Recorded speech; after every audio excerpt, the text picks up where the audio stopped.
सत श्री अकाल, स्वागत है गौरव शुक्ला मैं हां तुहाडे नाल ते बुलेटिन दा आगाज किसानां दे नाल जुड़ी हुई वड्डी खबर तो। वीरवार नूं चौथे दौर दी मीटिंग ते इस तो पहलां दो टुक किसान जथेबंदियां केंद्र सरकार नूं सुणाउंदियां होईयां नजर आ रहीआं ने ते मंग कीती गई है कि पार्लीमेंट दा विशेष इजलास बुला के खेती कानून रद्द किए जाण। पार्लीमेंट दा विशेष इजलास बुलाया जावे।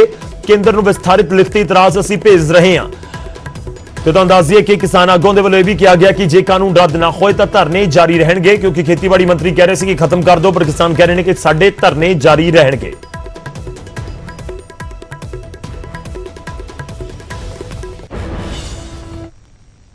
नैक्सलाइट्स कह देंगे या नैक्सलाइट्स कह देंगे। ये देखो ये हर जगह इन्होंने आइसोलेशन वाल धकते हैं भी एक कॉर्नर च धक दो इन्हों, उस कॉर्नर च धक के इन्हों तो कोई ना कोई रिएक्ट करवाओ। वो रिएक्शन ते फिर वायलेंस यूज़ करते हैं। फिर वो स्टेट टैररिज्म की हुंदा, स्टेट टैररिज्म यही हुंदा आपदियां साजिशां घड़ते हैं, सानू आइसोलेशन वाल धक के ते उदों बाद साडे तो रिएक्शन लैके ਉਹਦੇ ਤੇ ਵਾਇਲੈਂਸ ਯੂਜ਼ ਕਰਦੇ ਆ ਤੇ ਉਹਨੂੰ ਜਸਟੀਫਾਈ ਕਰਦੇ ਆ ਵੀ ਇਹ ਤਾਂ ਸਾਰੇ ਐਂਟੀ ਨੈਸ਼ਨਲ ਸੀ। ਤੁਹਾਨੂੰ ਲੱਗਦਾ ਕੋਈ ਮੁੱਦਾ ਨਹੀਂ ਹੈ ਖਾਲਿਸਤਾਨ ਦਾ, ਕੋਈ ਸਿਰਫ ਕਿਸਾਨੀ ਦੀ ਗੱਲ ਹੁੰਦੀ ਹੈ ਔਰ ਇਸ ਮੁੱਦੇ ਨੂੰ ਡਾਇਵਰਟ ਕਰਨ ਦੀ ਕੋਸ਼ਿਸ਼ ਕੀਤੀ ਜਾਂਦੀ ਖਾਲਿਸਤਾਨ ਦਾ ਨਾਲ? ਐਬਸੋਲੂਟਲੀ। ਦੇਖੋ ਗੱਲ ਆਏ ਆ ਵੀ ਇੱਥੇ ਜਿਹੜੇ ਸਾਡੀ ਸੰਗਤ ਆਈ ਆ ਅੱਜ ਧੁਰਾ ਕੀ ਆ ਕਿਸਾਨੀ ਦਾ ਹੀ ਆ ਨਾ। ਕਿਸਾਨੀ ਦੇ ਧੁਰੇ ਦੇ ਆਲੇ ਦੁਆਲੇ ਹੀ ਸਭ ਕੁਝ ਘੁੰਮੀ ਜਾਂਦਾ। ਹੁਣ ਕੋਈ ਆ ਕੇ ਇੱਥੇ ਤੁਸੀਂ ਦੇਖੋ ਸਿੱਖ ਇੱਕ ਡਿਸਟਿੰਕਟ ਆਈਡੈਂਟੀਟੀ ਆ, ਉਹਨਾਂ ਨੇ ਦਿਖਣਾ ਹੀ ਦਿਖਣਾ ਤੇ ਜਕਾਰਾ ਵੀ ਲਾਉਣਾ, ਬੋਲੇ ਸੌ ਨਿਹਾਲ ਸਤਿ ਸ੍ਰੀ ਅਕਾਲ। ਇਹਦਾ ਮਤਲਬ ਵੀ ਖਾਲਿਸਤਾਨੀ ਆ ਗਏ।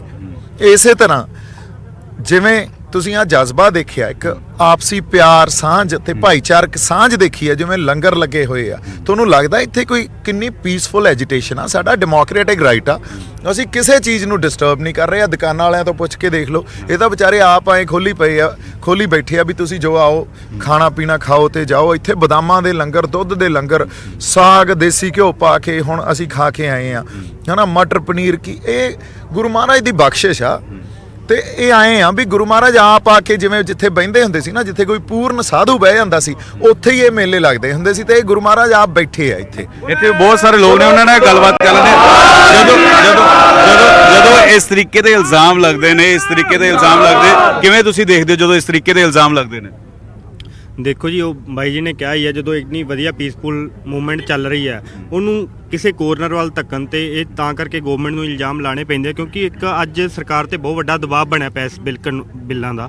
सो वो बिल अजे वापस लैण दे मूड च नहीं हैगी। सो इस मूवमेंट नूं किसी कोरनर वाल धक्कण वास्ते वो एक ਜਿਹੜਾ ਪ੍ਰੋਪੇਗੈਂਡਾ ਘਟ ਰਹੀ ਹੈ। ਸੋ ਬਹੁਤ ਮੰਦਭਾਗਾ, ਕਿਉਂਕਿ ਇੰਨੇ ਦੇਖੋ ਤੁਸੀਂ ਲੱਖਾਂ ਦੀ ਗਿਣਤੀ ਦੇ ਵਿੱਚ ਅੱਜ ਅਸੀਂ ਸੜਕਾਂ ਤੇ ਬੈਠੇ ਹਾਂ, ਸੜਕਾਂ ਤੇ ਅਸੀਂ ਖਾ ਪੀ ਰਹੇ ਹਾਂ। ਅਸੀਂ ਇਦਾਂ ਦੇ ਨਹੀਂ ਗਏ। ਦੀਪ, ਕਿੰਨਾ ਟਾਈਮ ਹੋਰ ਲੱਗ ਸਕਦਾ ਜੋ ਅੰਦੋਲਨ ਚੱਲ ਰਿਹਾ? ਕਿੰਨਾ ਟਾਈਮ ਜਿਹੜਾ ਵਾ ਇੱਕ ਕਿਹਾ ਜਾਂਦਾ ਕਿ ਪੇਸ਼ੈਂਸ, ਕਿੰਨੀ ਦੇਰ ਪੇਸ਼ੈਂਸ ਰਹੇਗੀ ਔਰ ਕਿੰਨਾ ਸਮਾਂ ਹੋਰ ਲੱਗ ਸਕਦਾ, ਕਿਉਂਕਿ ਕੇਂਦਰ ਸਰਕਾਰ ਕਾਨੂੰਨ ਵਾਪਸ ਲੈਣ ਦੇ ਮੂਡ 'ਚ ਨਜ਼ਰ ਨਹੀਂ ਹੈ। ਦੇਖੋ ਅਸੀਂ ਤਾਂ ਚੜ੍ਹਦੀ ਕਲਾ 'ਚ ਆ। ਤੁਸੀਂ ਦੇਖ ਲਓ, ਜੇ ਕਾਨੂੰਨ ਵਾਪਸ ਲੈ ਕੇ ਵੀ ਮੈਨੂੰ ਲੱਗਦਾ 15 ਦਿਨ ਘਰੇ ਨਹੀਂ ਮੁੜਦੇ, ਜਿਹੜੇ ਹਿਸਾਬ ਨਾਲ ਜਿਹੜੀ ਸਪਿਰਿਟ ਸਾਡੇ 'ਚ ਹੈ, ਹਨਾ। ਤੇ ਅਸੀਂ ਇਹ ਮੈਨੂੰ ਲੱਗਦਾ ਟਾਈਮ ਵੀ ਮੰਗਾਂਗੇ ਵੀ 7 ਕੁ ਦਿਨ ਦਿਓ, ਉਦੋਂ ਬਾਅਦ ਸਾਨੂੰ ਟਰੈਕਟਰ ਪੁੱਠੇ ਮੋੜਨੇ ਵੀ 5-7 ਦਿਨ ਲੱਗ ਜਾਣੇ ਆ। ਸੋ ਇਸ ਕਰਕੇ ਅਗਲੀ ਗੱਲ ਆ ਨਾ, ਜਿਹੜੀ ਸਰਕਾਰ ਇਨਸੈਂਸਿਟਿਵ ਹੋ ਚੁੱਕੀ ਆ, ਸਰਕਾਰ ਦੇ ਨੁਮਾਇੰਦੇ ਇਨਸੈਂਸਿਟਿਵ ਹੋ ਚੁੱਕੇ ਆ। ਠੰਡ 'ਚ ਆਏ ਸੜਕਾਂ ਤੇ ਲੋਕ ਆਏ ਸੁੱਤੇ ਪਏ ਆ ਜੀ, ਮੱਛਰ ਆ ਕਿੰਨਾ, ਪਰ ਲੋਕਾਂ ਨੇ ਫਿਰ ਵੀ ਜਿਹੜੀ ਸਪਿਰਿਟ ਤੇ ਜਜ਼ਬਾ ਦਿਖਾਇਆ ਉਹ ਬਾਕਮਾਲ ਆ। ਪਰ ਉਹਨਾਂ ਨੂੰ ਤਾਂ ਸੋਚਣਾ ਚਾਹੀਦਾ ਨਾ, ਉਹ ਤਾਂ ਕੋਠੀਆਂ 'ਚ ਤੇ ਆਪਦੇ ਵੱਡੀਆਂ ਰਿਹਾਇਸ਼ਾਂ 'ਚ ਪਏ ਆ ਜਿਹੜੀਆਂ ਸਰਕਾਰ ਨੇ ਦਿੱਤੀਆਂ ਸਰਕਾਰੀ, ਉਹਨਾਂ 'ਚ ਉਹਨਾਂ ਨੂੰ ਜਮਾਂ ਹੀ ਉਹਨਾਂ ਨੂੰ ਨੀਂਦ ਕਿਵੇਂ ਆਉਂਦੀ ਹੋਏ ਇਹ ਸਮਝ ਨਹੀਂ ਆ ਰਹੀ ਸਾਨੂੰ। ਸੋ ਤੁਸੀਂ ਇਹਨਾਂ ਲੋਕਾਂ ਵੱਲ ਦੇਖੋ, ਪਰ ਜਜ਼ਬਾ ਦੇਖੋ ਇਹਨਾਂ 'ਚ, ਹੈ ਨਾ, ਬਾਕਮਾਲ ਆ। ਇਹ ਤਾਂ ਕੋਈ, ਜਿਵੇਂ ਮੈਂ ਕਿਹਾ, ਇਹ ਤਾਂ ਗੁਰੂ ਨਾਨਕ ਸਾਹਿਬ ਦੀ ਕੋਈ ਬਖਸ਼ੀ ਹੋਈ ਆ। ਇੱਥੇ ਮੇਲੇ ਲੱਗ ਗਏ, ਪਰ ਇੱਕ ਗੱਲ ਸਾਨੂੰ ਦੇਖਣੀ ਚਾਹੀਦੀ ਆ ਜਾਂ ਸਮਝਣੀ ਚਾਹੀਦੀ ਆ ਵੀ ਸਾਡੇ ਸਾਰਿਆਂ ਤੇ, ਇਹ ਮੈਂ ਅਪੀਲ ਕਰਦਾ, ਬਹੁਤ ਵੱਡੀ ਜ਼ਿੰਮੇਵਾਰੀ ਆ। ਅਸੀਂ ਇੱਕ ਜੰਗ 'ਚ ਬੈਠੇ ਆ ਤੇ ਉਹਦੇ ਕੁਝ ਅਸੂਲ ਹੁੰਦੇ ਆ ਤੇ ਡਿਸਪਲਿਨ ਵੀ ਬਣਾ ਕੇ ਰੱਖਣਾ ਤੇ ਇਹਨੂੰ ਪੀਸਫੁਲ ਵੀ ਰੱਖਣਾ। ਸਾਨੂੰ ਤੰਗ ਕਰਨਗੇ, ਸਾਜ਼ਿਸ਼ਾਂ ਘੜਨਗੇ, ਕਿਸੇ ਹੋਰ ਪਾਸੇ ਧੱਕਣਗੇ, ਪਰ ਅਸੀਂ ਜਾਣਾ ਨਹੀਂ, ਕਿਉਂਕਿ ਜੇ ਅਸੀਂ ਕਿਸੇ ਹੋਰ ਪਾਸੇ ਨੂੰ ਤੁਰੇ ਤੇ ਸਾਡੀ ਹਾਰ ਆ, ਤੇ ਜੇ ਨਾ ਤੁਰੇ ਤਾਂ ਉਹਨਾਂ ਦੀ ਹਾਰ ਆ। ਹੁਣ ਜਿਹੜਾ ਇਹ ਗੱਲ ਸਮਝ ਲੂਗਾ ਜਿੱਤ ਜੂਗਾ, ਬਸ ਇੱਥੇ ਹੀ ਆ। ਦੇਰ ਰਾਤ ਤੁਸੀਂ ਦੇਖੋ ਤਸਵੀਰਾਂ, ਦੇਰ ਰਾਤ ਦੀਆਂ ਤਸਵੀਰਾਂ ਨੇ, ਕਿਸ ਤਰੀਕੇ ਨਾਲ ਅੰਦੋਲਨ ਚੱਲ ਰਿਹਾ, ਕਿਸ ਤਰੀਕੇ ਦੇ ਨਾਲ ਇੱਥੇ ਕਿਸਾਨ ਬੈਠੇ ਹੋਏ ਨੇ, तमाम ਲੋਕ ਨੇ, ਔਰ ਕਹਿ ਰਹੇ ਨੇ ਕਿ ਜਦੋਂ ਤੱਕ ਕਾਨੂੰਨ ਵਾਪਸ ਨਹੀਂ ਹੁੰਦਾ ਉਦੋਂ ਤੱਕ ਅੰਦੋਲਨ ਜਿਹੜਾ ਉਹ ਇਸੇ ਤਰੀਕੇ ਦੇ ਨਾਲ ਜਾਰੀ ਰਹੇਗਾ। ਲਗਾਤਾਰ ਹਰੇਕ ਜਾਣਕਾਰੀ ਤੁਹਾਡੇ ਤੱਕ ਇਸੇ ਤਰੀਕੇ ਨਾਲ ਪਹੁੰਚਾਉਂਦੇ ਰਵਾਂਗੇ। ਕੈਮਰਾਮੈਨ ਸੰਦੀਪ ਦੇ ਨਾਲ ਪੰਕਜ ਕਪਾਈ, ਨਿਊਜ਼ 18 ਦਿੱਲੀ ਬਾਰਡਰ। ਤਾਂ ਦੀਪ ਸਿੱਧੂ ਦੇ ਨਾਲ ਗੱਲਬਾਤ ਕਰ ਰਹੇ ਪੰਕਜ ਕਪਾਹੀ ਤੇ ਦੀਪ ਸਿੱਧੂ ਇੱਕ ਵਾਰ ਫਿਰ ਤੋਂ ਇਹ ਜ਼ਿਕਰ ਕਰਦੇ ਹੋਏ ਨਜ਼ਰ ਆਏ ਨੇ, ਕਿਉਂਕਿ ਖਾਲਿਸਤਾਨ ਦਾ ਜ਼ਿਕਰ ਕਿਸਾਨ ਅੰਦੋਲਨ ਦੇ ਵਿਚਾਲੇ ਹੋਇਆ ਤੇ ਉਸ ਦੇ ਉੱਤੇ ਕਰੜਾ ਇਤਰਾਜ਼ ਕਿਸਾਨਾਂ ਨੇ ਜਤਾਇਆ ਤੇ ਉਸ ਨੂੰ ਹੀ ਲੈ ਕੇ ਇਸ ਸਮੇਂ ਗੱਲਬਾਤ ਵੀ ਦੀਪ ਸਿੱਧੂ ਦੇ ਨਾਲ ਕਰਨ ਦੀ ਕੋਸ਼ਿਸ਼ ਕੀਤੀ ਹੈ ਕਿ ਯਾਰ ਕਿਸਾਨਾਂ ਦੇ ਅੰਦੋਲਨ ਦੇ ਉੱਤੇ ਹਰ ਇੱਕ ਮੂਵਮੈਂਟ ਦੇ ਉੱਤੇ ਵੀ ਅਸੀਂ ਨਜ਼ਰ ਰੱਖ ਰਹੇ ਹਾਂ ਕਿ ਆਖਿਰ ਕੀ ਕੁਝ ਕਿਸਾਨ ਚਾਹੁੰਦੇ ਨੇ, ਕਿਸ ਤਰੀਕੇ ਨਾਲ ਉਹਨਾਂ ਨੂੰ ਸਮਰਥਨ ਮਿਲ ਰਿਹਾ ਹੈ, ਕਿਸ ਤਰੀਕੇ ਦੇ ਨਾਲ ਜਿਹੜੇ ਆਗੂ ਉੱਥੇ ਪਹੁੰਚ ਰਹੇ ਨੇ। ਦੀਪ ਸਿੱਧੂ ਪਿਛਲੇ 1.5 ਮਹੀਨੇ ਤੋਂ ਲਗਾਤਾਰ, ਚਾਹੇ ਅਸੀਂ ਸ਼ੰਭੂ ਬਾਰਡਰ ਦੇ ਉੱਤੇ ਮੋਰਚੇ ਦਾ ਜ਼ਿਕਰ ਹੋਵੇ ਤਾਂ ਦੀਪ ਸਿੱਧੂ ਬਹੁਤ ਮੋਰੀ ਜਿਹੜੇ ਹੈਗੇ ਨੇ ਕਿਸਾਨ ਜਾਂ ਫਿਰ ਜਿਹੜੇ ਇਸ ਪੂਰੇ ਲੀਡ ਕਰ ਰਹੇ ਨੇ ਉਸ ਦੇ ਵਿੱਚ ਨਜ਼ਰ ਆਏ।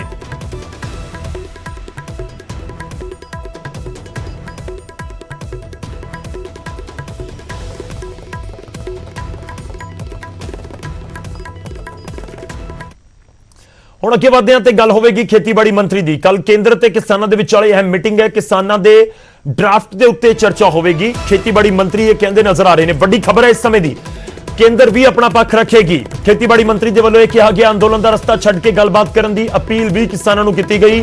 ਕਿਸਾਨਾਂ ਦੀਆਂ ਮੰਗਾਂ ਤੇ ਕਾਨੂੰਨੀ ਪੱਖ ਵੀ ਜਾਂਚਿਆ ਜਾਵੇਗਾ, ਵਿਚਾਰਿਆ ਜਾਵੇਗਾ। ਇਸ ਸਮੇਂ ਦੀ ਵੱਡੀ ਖਬਰ ਅਸੀਂ ਤੁਹਾਨੂੰ ਦੱਸ ਰਹੇ ਹਾਂ ਖੇਤੀਬਾੜੀ ਮੰਤਰੀ ਦੇ ਬਿਆਨ ਤੋਂ ਜੋ ਨਿਕਲ ਕੇ ਸਾਹਮਣੇ ਆਈ ਹੈ। ਉਹ ਕਹਿ ਰਹੇ ਨੇ ਕਿ ਜਿਹੜੀ ਵੀਰਵਾਰ ਨੂੰ ਮੀਟਿੰਗ ਹੈ ਉਸ ਦੇ ਵਿੱਚ ਕਿਸਾਨਾਂ ਦੇ ਡਰਾਫਟ ਦੇ ਉੱਤੇ ਚਰਚਾ ਹੋਏਗੀ। ਮਤਲਬ ਸਾਫ਼ ਹੈ ਕਿ ਕਿਸਾਨਾਂ ਦੇ ਵੱਲੋਂ ਜੋ ਮੰਗਾਂ ਰੱਖੀਆਂ ਜਾ ਰਹੀਆਂ ਨੇ ਉਸ ਦੇ ਉੱਤੇ ਚਰਚਾ ਹੋਏਗੀ। ਕਿਸਾਨਾਂ ਨੇ ਆਪਣੇ ਇਤਰਾਜ਼ ਭੇਜੇ ਨੇ, ਇੱਕ ਪੂਰਾ ਪ੍ਰਪੋਜ਼ਲ ਤੁਸੀਂ ਕਹਿ ਸਕਦੇ ਹੋ, ਇੱਕ ਡਰਾਫਟ ਬਣਾ ਕੇ ਭੇਜਿਆ ਕਿ ਸਾਡੀਆਂ ਇਹ ਮੰਗਾਂ ਨੇ, ਤੁਸੀਂ ਇਹ ਚੀਜ਼ਾਂ ਗਲਤ ਨੇ, ਇਹਨਾਂ ਨੂੰ ਠੀਕ ਕਰੋ। ਤਾਂ ਉਸ ਦੇ ਉੱਤੇ ਵੀਰਵਾਰ ਵਾਲੀ ਮੀਟਿੰਗ ਦੇ ਵਿੱਚ ਗੱਲਬਾਤ, ਕੱਲ ਵਾਲੀ ਮੀਟਿੰਗ ਦੇ ਵਿੱਚ ਗੱਲਬਾਤ ਹੋਵੇਗੀ। ਇਹ ਖੇਤੀਬਾੜੀ ਮੰਤਰੀ ਦੇ ਵੱਲੋਂ ਕਿਹਾ ਗਿਆ। ਨਾਲ ਹੀ ਉਹ ਕਿਸਾਨਾਂ ਨੂੰ ਅਪੀਲ ਕਰ ਰਹੇ ਨੇ ਕਿ ਤੁਸੀਂ ਜ਼ਰੂਰ ਜਿਹੜਾ ਪੂਰਾ ਧਰਨਾ ਪ੍ਰਦਰਸ਼ਨ ਦਾ ਰਾਏ ਉਸ ਨੂੰ ਵੀ ਛੱਡੋ।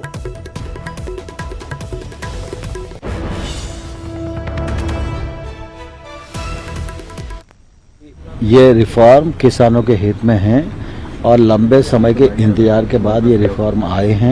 इनमें किसानों का हित है, लेकिन किसानों को कहीं भी आपत्ति है तो सरकार उनको सुनने के लिए, उस पर विमर्श करने के लिए, उसका निराकरण करने के लिए पूरी तरह तैयार है।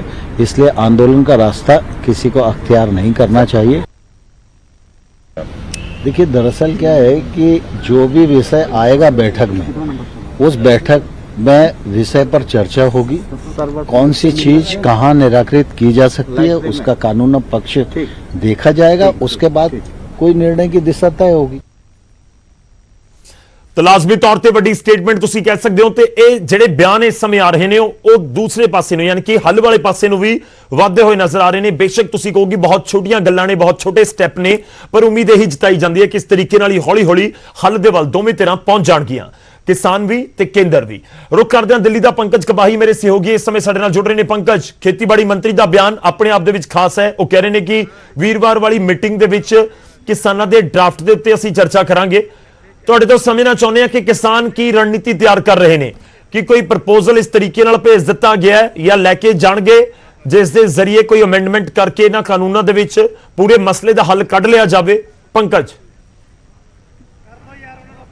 ਬਿਲਕੁਲ ਗੌਰਵ, ਕਿਸਾਨਾਂ ਨੇ ਅੱਜ ਸਾਰਾ ਦਿਨ ਬਕਾਇਦਾ ਤੌਰ ਤੇ ਇੱਕ ਡਰਾਫਟ ਤਿਆਰ ਕੀਤਾ ਗਿਆ। ਉਸ ਦੇ ਵਿੱਚ MSP ਦੇ ਪੁਆਇੰਟ ਲਿਖੇ ਗਏ ਨੇ। MSP ਨਵੇਂ ਕਾਨੂੰਨਾਂ ਦੇ ਵਿੱਚ ਲਿਖੀ ਜਾਵੇ, ਉਸ ਦੇ ਬਾਰੇ ਜ਼ਿਕਰ ਕੀਤਾ। ਉਹਨਾਂ ਨੇ ਕੰਟਰੈਕਟ ਫਾਰਮਿੰਗ ਦਾ ਜ਼ਿਕਰ ਕੀਤਾ ਹੈ। ਕੰਟਰੈਕਟ ਫਾਰਮਿੰਗ ਕਿਸ ਤਰੀਕੇ ਦੇ ਨਾਲ ਕਿਸਾਨਾਂ ਨੂੰ ਨੁਕਸਾਨ ਪਹੁੰਚਾਏਗੀ। ਉਹਨਾਂ ਨੇ ਜ਼ਿਕਰ ਕੀਤਾ ਹੈ ਕਿ ਮੰਡੀਕਰਨ, ਕੇਂਦਰ ਸਰਕਾਰ ਜ਼ਰੂਰ ਕਹਿ ਰਹੀ ਕਿ ਮੰਡੀਕਰਨ ਨਹੀਂ ਖਤਮ ਕੀਤਾ ਜਾਏਗਾ, ਲੇਕਿਨ ਇੱਕ ਦੂਸਰੀ ਮੰਡੀ, ਪ੍ਰਾਈਵੇਟ ਮੰਡੀ ਨਾਲ ਖੜੀ ਹੋ ਜਾਏਗੀ ਤਾਂ ਕਿਸ ਤਰੀਕੇ ਨਾਲ ਹੌਲੀ ਹੌਲੀ ਸਰਕਾਰੀ ਮੰਡੀ ਖਤਮ ਹੋ ਜਾਏਗੀ, ਉਸ ਦਾ ਜ਼ਿਕਰ ਕੀਤਾ ਹੈ। ਕਾਨੂੰਨ ਦੇ ਇੱਕ ਇੱਕ ਨੁਕਤੇ ਨੂੰ ਅੱਜ ਸਾਰੀ ਜਥੇਬੰਦੀਆਂ ਨੇ ਇੱਕ ਡਰਾਫਟ ਤਿਆਰ ਕੀਤਾ ਹੈ। ਉਹ ਕਿਸਾਨਾਂ ਦੇ ਨਾਲ ਜਦੋਂ ਕੇਂਦਰ ਦੀ ਬੈਠਕ ਹੋਏਗੀ, ਕੱਲ 12 ਵਜੇ ਬੈਠਕ ਹੋਣੀ ਹੈ, ਔਰ ਉਸ ਬੈਠਕ ਦੇ ਵਿੱਚ ਇੱਕ ਇੱਕ ਪੁਆਇੰਟ ਤੇ ਕਿਸਾਨ ਜਥੇਬੰਦੀਆਂ ਪੂਰੀ ਤਰੀਕੇ ਨਾਲ ਤਿਆਰ ਹੈ। ਕਿਸਾਨ ਜਥੇਬੰਦੀਆਂ ਨਾਲ ਹੁਣੇ ਗੱਲਬਾਤ ਹੋਈ ਸੀ। ਕਿਸਾਨ ਜਥੇਬੰਦੀਆਂ ਦਾ ਕਹਿਣਾ ਸੀਗਾ ਕਿ ਸਾਨੂੰ ਪਤਾ ਹੈ ਕਿ ਕੇਂਦਰ ਸਰਕਾਰ ਇੱਕ ਵਾਰ ਫਿਰ ਸਾਨੂੰ ਸਵਾਲਾਂ ਦੇ ਵਿੱਚ ਉਲਝਾਉਣ ਦੀ ਕੋਸ਼ਿਸ਼ ਕਰੇਗੀ। ਕੇਂਦਰ ਸਰਕਾਰ ਇੱਕ ਵਾਰ ਫਿਰ ਕਹੇਗੀ ਕਿ ਕਾਨੂੰਨ ਜਿਹੜੇ ਨੇ ਉਹ ਚੰਗੇ ਨੇ, ਲੇਕਿਨ ਅਸੀਂ ਪੂਰਾ ਇੱਕ ਡਰਾਫਟ ਜਿਹੜਾ ਉਹ ਤਿਆਰ ਕਰ ਲਿਆ ਹੈ ਔਰ ਉਹ ਸਾਰੇ ਕੀ ਕਾਨੂੰਨਾਂ ਦੇ ਕਿਵੇਂ ਨੁਕਸਾਨ ਹੋਣਗੇ, ਨਵੇਂ ਕਾਨੂੰਨ ਆਉਣ ਨਾਲ ਕਿਸ ਤਰੀਕੇ ਨਾਲ ਪ੍ਰਾਈਵੇਟ ਘਰਾਣੇ ਜਿਹੜੇ ਨੇ ਉਹ ਕਬਜ਼ੇ ਕਰ ਲੈਣਗੇ, ਪ੍ਰਾਈਵੇਟ ਘਰਾਣਿਆਂ ਦਾ ਇੱਕ ਬੋਲਬਾਲਾ ਹੋ ਜਾਏਗਾ ਔਰ ਜੋ ਹਾਲਾਤ ਉੱਤਰ ਪ੍ਰਦੇਸ਼ ਬਿਹਾਰ ਦੀ ਖੇਤੀ ਦੇ ਨੇ ਉਹ ਪੰਜਾਬ ਦੀ ਖੇਤੀ ਦੇ ਹੋ ਜਾਣਗੇ। ਇਹ ਸਾਰੀਆਂ ਇਹ ਪੁਆਇੰਟ ਟੂ ਪੁਆਇੰਟ ਇੱਕ ਪੁਆਇੰਟ ਜਿਹੜਾ ਵਾ ਖਰੜਾ ਤਿਆਰ ਕੀਤਾ ਗਿਆ ਕਿਸਾਨ ਜਥੇਬੰਦੀਆਂ ਦਾ ਔਰ ਉਹਨਾਂ ਦਾ ਕਹਿਣਾ ਸੀਗਾ ਕਿ ਬੈਠਕ ਜਿੰਨੀ ਦੇਰ ਮਰਜ਼ੀ ਲੰਬੀ ਚੱਲੇ ਅਸੀਂ ਸੋਧ ਕਰਨ ਨੂੰ ਤਿਆਰ ਨਹੀਂ ਹੋਵਾਂਗੇ, ਅਸੀਂ ਜਦੋਂ ਤੱਕ ਕਾਨੂੰਨ ਵਾਪਸ ਨਹੀਂ ਹੁੰਦੇ ਉਦੋਂ ਤੱਕ ਵਾਪਸ ਘਰ ਨਹੀਂ ਜਾਵਾਂਗੇ। ਇਹ ਲਗਾਤਾਰ ਕਿਸਾਨ ਜਥੇਬੰਦੀਆਂ ਦਾ ਕਹਿਣਾ ਸੀਗਾ ਔਰ ਇਸ ਵੇਲੇ ਦੀ ਵੀ ਮੈਂ ਰਾਤ ਦੀਆਂ ਤਸਵੀਰਾਂ ਦਿਖਾ ਰਿਹਾ, ਨਿਊਜ਼ 18 ਦੀ ਟੀਮ ਸਵੇਰ ਤੋਂ ਲੈ ਕੇ ਰਾਤ ਤੱਕ ਦੀਆਂ ਤਸਵੀਰਾਂ ਦਿਖਾ ਰਹੀ ਕਿ ਕਿਸ ਤਰੀਕੇ ਦੇ ਨਾਲ ਅੰਦੋਲਨ ਚੱਲ ਰਿਹਾ ਹੈ। ਟੈਂਟ ਲੱਗ ਚੁੱਕੇ ਨੇ, ਖਾਣ ਪੀਣ ਦਾ ਪੂਰਾ ਇੰਤਜ਼ਾਮ ਹੈ, ਲੰਗਰ ਦਾ ਪੂਰਾ ਇੰਤਜ਼ਾਮ ਹੈ, ਮਹਿਲਾਵਾਂ ਨੇ, ਬਜ਼ੁਰਗ ਨੇ, ਬੱਚੇ ਨੇ, ਹਰ ਕੋਈ ਇਸ ਮੂਵਮੈਂਟ ਦੇ ਨਾਲ ਜੁੜਿਆ ਹੋਇਆ। ਇੱਥੇ ਮਹਿਲਾਵਾਂ ਵੀ ਇਸ ਵੇਲੇ ਜੁੜੀਆਂ ਹੋਈਆਂ ਔਰ ਇੱਕ ਤਸਵੀਰ ਤੁਹਾਨੂੰ ਦਿਖਾ ਰਹੇ ਹਾਂ ਕਿ ਕਿਸ ਤਰੀਕੇ ਨਾਲ ਅੰਦੋਲਨ ਚੱਲ ਰਿਹਾ, ਕਿਸ ਤਰੀਕੇ ਨਾਲ ਕਿਸਾਨ ਰਾਤ ਨੂੰ ਇੱਥੇ ਡਟੇ ਹੋਏ ਨੇ। ਇੱਕ ਤਸਵੀਰ ਗਰਾਊਂਡ ਜ਼ੀਰੋ ਤੋਂ ਨਿਊਜ਼ 18 ਦੀ ਟੀਮ ਸਵੇਰ ਤੋਂ ਲੈ ਕੇ ਰਾਤ ਤੱਕ ਦਿਖਾ ਰਹੀ ਹੈ ਕਿਉਂਕਿ ਕੱਲ ਦਾ ਦਿਨ ਗੌਰਵ ਸਭ ਤੋਂ ਅਹਿਮ ਰਹਿਣ ਵਾਲਾ ਹੈ। ਕੱਲ ਅਹਿਮ ਬੈਠਕ ਹੋਣੀ ਹੈ, ਉਸ ਦੇ ਵਿੱਚ ਜਥੇਬੰਦੀਆਂ ਕੇਂਦਰ ਸਰਕਾਰ ਕੋਲ ਜਾਣਗੀਆਂ। ਕੇਂਦਰ ਸਰਕਾਰ ਨੇ ਆਪਣੀ ਕੋਈ ਡਰਾਫਟ ਦੇ ਵਿੱਚ ਹੈ ਕਿ ਤੁਹਾਡੇ ਕੋਲ ਕੋਈ ਜਾਣਕਾਰੀ ਹੋਵੇ? ਕਿਸਾਨ ਕੀ ਅਮੈਂਡਮੈਂਟ ਵਾਲੇ ਪਾਸੇ ਨੂੰ ਜਾਂਦੇ ਹੋਏ ਲੱਗ ਰਹੇ ਨੇ ਕਿ ਜੇ ਕੋਈ ਵੱਡੇ ਸੋਧ ਕਰ ਦਿੱਤੇ ਜਾਣ ਤਾਂ ਗੱਲ ਬਣ ਜਾਏਗੀ? ਗੌਰਵ ਇਸੇ ਮੁਤਲਕ ਜਦੋਂ ਅੱਜ ਪ੍ਰੈਸ ਕਾਨਫਰੰਸ ਹੋਈ ਤਾਂ ਨਿਊਜ਼ 18 ਨੇ ਸਵਾਲ ਕਿਸਾਨ ਜਥੇਬੰਦੀਆਂ ਤੋਂ ਪੁੱਛੇ ਕਿ ਸੋਧ ਵਾਲੇ ਪਾਸੇ ਕਿਸਾਨ ਜਾਣਗੇ ਤਾਂ ਜਥੇਬੰਦੀਆਂ ਕਹਿੰਦੀਆਂ ਕਿ ਸੋਧ ਵਾਲੇ ਪਾਸੇ ਨਹੀਂ ਜਾਵਾਂਗੇ। ਅਸੀਂ ਇਹ ਡਰਾਫਟ, ਅਸੀਂ ਇਹ ਖਰੜਾ ਇਸ ਕਰਕੇ ਤਿਆਰ ਕਰ ਰਹੇ ਹਾਂ ਕਿਉਂਕਿ ਕੇਂਦਰ ਸਰਕਾਰ ਕਹਿ ਰਹੀ ਹੈ। ਕੇਂਦਰ ਸਰਕਾਰ ਨੇ ਪਿਛਲੀ ਮੀਟਿੰਗ 'ਚ, ਕੱਲ ਵਾਲੀ ਮੀਟਿੰਗ 'ਚ ਪੁੱਛਿਆ ਸੀਗਾ ਕਿ ਕਮੀਆਂ ਦੱਸੋ, ਪੁਆਇੰਟ ਟੂ ਪੁਆਇੰਟ ਕਮੀਆਂ ਦੱਸੋ, ਇੱਕ ਕਮੀ ਦੱਸੋ ਔਰ ਉਸ ਤੋਂ ਬਾਅਦ ਅਸੀਂ ਚਰਚਾ ਕਰਾਂਗੇ। ਤਾਂ ਇੱਕ ਕਮੀ, ਇੱਕ ਪੁਆਇੰਟ ਜਿਹੜਾ ਵਾ ਉਹ ਦੱਸਿਆ ਜਾਏਗਾ, ਉਹ ਤਸਵੀਰਾਂ ਦਿਖਾਈਆਂ ਜਾਣਗੀਆਂ ਔਰ ਇਹ ਤਸਵੀਰਾਂ ਦੇਖੋ ਇਸ ਵੇਲੇ ਦੇਰ ਰਾਤ ਦੀਆਂ ਤਸਵੀਰਾਂ ਨੇ। ਦੇਰ ਰਾਤ ਨੂੰ ਜਦੋਂ ਕੋਈ ਸੈਲੀਬ੍ਰਿਟੀ ਇੱਥੇ ਪਹੁੰਚਦਾ ਤਾਂ ਉਸ ਵੇਲੇ ਦੀਆਂ ਇਹ ਤਸਵੀਰਾਂ ਤੁਹਾਡੇ ਤੱਕ ਪਹੁੰਚਾ ਰਹੇ ਆ। ਇਸ ਵੇਲੇ ਦੀਪ ਸਿੱਧੂ ਇੱਥੇ ਪਹੁੰਚੇ ਨੇ ਤਾਂ ਉਹ ਤਸਵੀਰਾਂ ਨੇ, ਲੇਕਿਨ ਇਸ ਦੇ ਨਾਲ ਅਸੀਂ ਇਹ ਵੀ ਤੁਹਾਨੂੰ ਦੱਸ ਰਹੇ ਹਾਂ ਕਿ ਕੱਲ ਦਾ ਦਿਨ ਸਭ ਤੋਂ ਅਹਿਮ ਰਹਿਣ ਵਾਲਾ ਹੈ, ਸਭ ਤੋਂ ਅਹਿਮ ਇਸ ਕਰਕੇ ਵੀ ਕੇਂਦਰ ਸਰਕਾਰ ਨੇ ਵੀ ਤਿਆਰੀ ਕੱਸੀ ਹੋਈ ਹੈ। ਗੌਰਵ, ਜਾਣਕਾਰੀ ਇਹ ਵੀ ਮਿਲੀ ਹੈ ਕਿ ਇੱਕ ਐਕਸਪਰਟ ਦੀ ਟੀਮ, ਜਿਸ ਦੇ ਵਿੱਚ ਐਗਰੀਕਲਚਰ ਦੇ ਅਧਿਕਾਰੀ, ਸੀਨੀਅਰ ਅਧਿਕਾਰੀ ਹੋਣਗੇ, ਜਿਸ ਦੇ ਵਿੱਚ ਗ੍ਰਹਿ ਵਿਭਾਗ ਦੇ ਸੀਨੀਅਰ ਅਧਿਕਾਰੀ ਹੋਣਗੇ, ਉਹ ਇੱਕ ਪੁਆਇੰਟ ਦਾ ਜਵਾਬ ਜਿਹੜਾ ਵਾ ਉਹ ਦੇਣਗੇ ਕਿਉਂਕਿ ਮੰਤਰੀਆਂ ਕੋਲ ਜ਼ਿਆਦਾ ਜਵਾਬ ਨਹੀਂ ਹੁੰਦੇ, ਮੰਤਰੀਆਂ ਨੇ ਜ਼ਿਆਦਾ ਕਾਨੂੰਨ ਨਹੀਂ ਜਾਣਿਆ ਹੁੰਦਾ। ਇਸ ਕਰਕੇ ਅਧਿਕਾਰੀਆਂ ਦੀ ਇੱਕ ਪੂਰੀ ਫੌਜ ਜਿਹੜੀ ਆ ਉਹ ਕਿਸਾਨ ਜਥੇਬੰਦੀਆਂ ਨੂੰ ਸਮਝਾਣਗੇ। ਜਦੋਂ ਕਿਸਾਨਾਂ ਦੇ ਤਰਕ ਹੋਣਗੇ, ਕਿਸਾਨਾਂ ਦੇ ਸਵਾਲ ਹੋਣਗੇ, ਕਿਸਾਨਾਂ ਦੀ ਕਮੀਆਂ ਹੋਣਗੀਆਂ, ਕਿਸਾਨ ਦੱਸਣਗੇ ਕਿ ਕਾਨੂੰਨ 'ਚ ਕਮੀਆਂ ਨੇ। ਗੌਰਵ, ਲਾਜ਼ਮੀ ਤੌਰ ਤੇ ਦੇਖਣਾ ਹੋਵੇਗਾ ਕਿ ਕੀ ਕੁਝ ਡਰਾਫਟ ਦਿੱਤਾ ਜਾਂਦਾ ਹੈ, ਉਸ ਦੇ ਉੱਤੇ ਕੀ ਚਰਚਾ, ਕੀ ਵਿਚਾਰ ਵੀਰਵਾਰ ਨੂੰ ਹੋਣ ਵਾਲੀ ਮੀਟਿੰਗ ਦੇ ਵਿੱਚ ਹੁੰਦਾ ਹੈ। ਪੰਕਜ, ਤੁਹਾਡਾ ਧੰਨਵਾਦ ਸਾਡੇ ਨਾਲ ਜੁੜਨ ਦੇ ਲਈ। ਤੁਸੀਂ ਨਜ਼ਰ ਬਣਾਏ ਰੱਖੋ। ਪੰਕਜ ਸਾਨੂੰ ਲਗਾਤਾਰ ਅਪਡੇਟ ਦੇ ਰਹੇ ਨੇ ਕਿ ਕਿਸਾਨ ਕੀ ਚਾਹੁੰਦੇ ਨੇ, ਇਸ ਸਮੇਂ ਧਰਨੇ ਪ੍ਰਦਰਸ਼ਨ ਦੇ ਵਿੱਚ ਕੀ ਮਾਹੌਲ ਹੈ, ਜਿਹੜੀਆਂ ਮੀਟਿੰਗਾਂ ਦਾ ਦੌਰ ਜਾਰੀ ਰਹਿੰਦਾ ਹੈ ਉਸ ਦੇ ਵਿੱਚ ਕੀ ਕੁਝ ਨਿਕਲ ਕੇ ਸਾਹਮਣੇ ਆਉਂਦਾ ਹੈ। ਇੱਕ ਨਿੱਕੇ ਜਿਹੇ ਬ੍ਰੇਕ ਲਈ ਰੁਕ ਰਹੇ ਹਾਂ, ਫੌਰਨ ਹਾਜ਼ਰ। ਬ੍ਰੇਕ ਤੋਂ ਬਾਅਦ ਇੱਕ ਵਾਰ ਫਿਰ ਤੋਂ ਤੁਹਾਡਾ ਸਵਾਗਤ ਹੈ। ਕਿਸਾਨ ਅੰਦੋਲਨ ਨੂੰ ਲਗਾਤਾਰ ਹਮਾਇਤ ਮਿਲ ਰਹੀ ਹੈ ਤੇ ਦਿੱਲੀ ਦੇ ਵਕੀਲਾਂ ਦੀ ਵੀ ਹੁਣ ਹਮਾਇਤ ਮਿਲੀ ਹੈ। ਬਾਰ ਕੌਂਸਲ ਨੇ ਪ੍ਰਧਾਨ ਮੰਤਰੀ ਨੂੰ ਚਿੱਠੀ ਲਿਖੀ ਹੈ। ਚਿੱਠੀ ਦੇ ਵਿੱਚ ਖੇਤੀ ਕਾਨੂੰਨਾਂ ਦਾ ਵਿਰੋਧ ਕੀਤਾ ਗਿਆ ਹੈ ਤੇ ਲਿਖਿਆ ਗਿਆ ਕਿ ਅਸੀਂ ਕਿਸਾਨਾਂ ਦੇ ਨਾਲ ਖੜੇ ਹਾਂ। ਇਹ ਬਾਰ ਕੌਂਸਲ ਦੇ ਵੱਲੋਂ ਕਿਹਾ ਗਿਆ ਹੈ ਤੇ ਖਾਸ ਇਹ ਵੀ ਹੈ ਕਿਉਂਕਿ ਹਰ ਵਰਗ ਦਾ ਸਾਥ ਮਿਲਦਾ ਨਜ਼ਰ ਆ ਰਿਹਾ ਹੈ। ਹਰ ਵਰਗ ਦੇ ਸਾਥ ਮਿਲਣ ਦਾ ਸਿੱਧਾ ਜਿਹਾ ਮਤਲਬ ਹੁੰਦਾ ਹੈ ਕਿ ਕੇਂਦਰ ਦੀ ਸਰਕਾਰ ਦੇ ਉੱਤੇ ਕਿਤੇ ਨਾ ਕਿਤੇ ਜ਼ਰੂਰ ਇੱਕ ਦਬਾਅ ਪੈ ਸਕਦਾ ਹੈ। ਤਾਂ ਹੁਣ ਬਾਰ ਕੌਂਸਲ ਦੇ ਵਕੀਲਾਂ ਦੇ ਵੱਲੋਂ ਵੀ ਜਿਹੜੀ ਆਪਣੀ ਹਮਾਇਤ ਹੈ ਉਹ ਕਿਸਾਨਾਂ ਨੂੰ ਦਿੱਤੀ ਗਈ ਹੈ।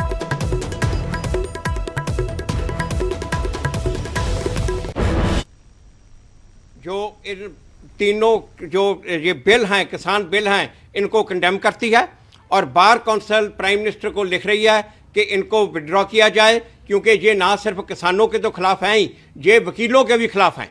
जो सिविल कोर्ट की जुडिक्शन को बार किया गया है वो एक तरह से बहुत बड़ी बेइंसाफ़ी है।